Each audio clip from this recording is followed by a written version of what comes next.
Good afternoon everyone, it's Thursday, welcome. Now this week's video is going to be split up a little bit, oops, I have a new remote by the way.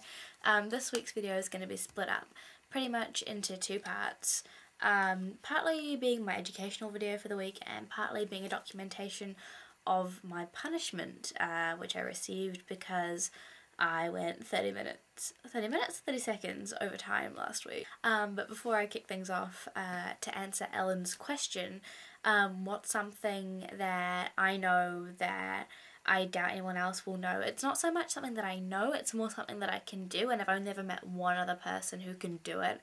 So I hope that counts. But I can like curl my tongue so that it looks a bit like a clover, which I will do now, and I really hope you're not grossed out by it. But yeah, that's what I can do.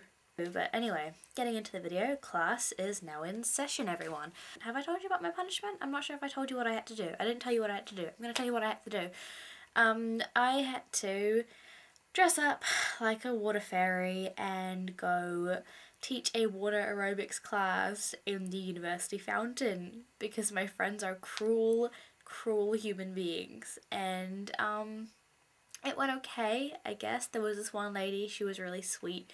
She came up and she said that I looked wonderful and that she wanted to have a photo with me, and that actually made me feel a bit better about myself because a lot of people were staring and a lot of people were taking photographs and I was getting really uncomfortable, but that made me feel a bit better, you know. I was like full on appreciated, so that was cool. But yeah, so I'm just gonna splice in some footage of me talking about fairies and that punishment there too. Well, water fairies are more commonly known as sprites, and the term sprite comes from sprightly or spirited, or I think it's in Gaelic it's actually spriggan, which I think is really funny, and I'm going to try really hard to incorporate that into my vocabulary for the rest of the week.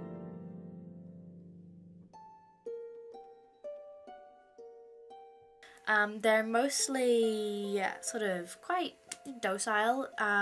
In some Greek mythologies they were stationed around to guard still bodies of water for the gods. That's pretty important.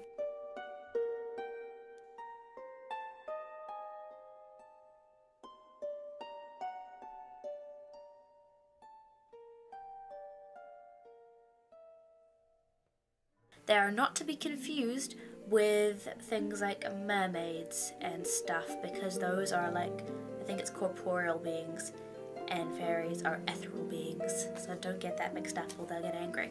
Although, another fact I read about them is that they're very hard to emotionally hurt, so if you're having a rough day, just put on like your brave face, but your brave face will be like your water fairy face. So if someone says something to you, like, I don't even care, I'm a fairy.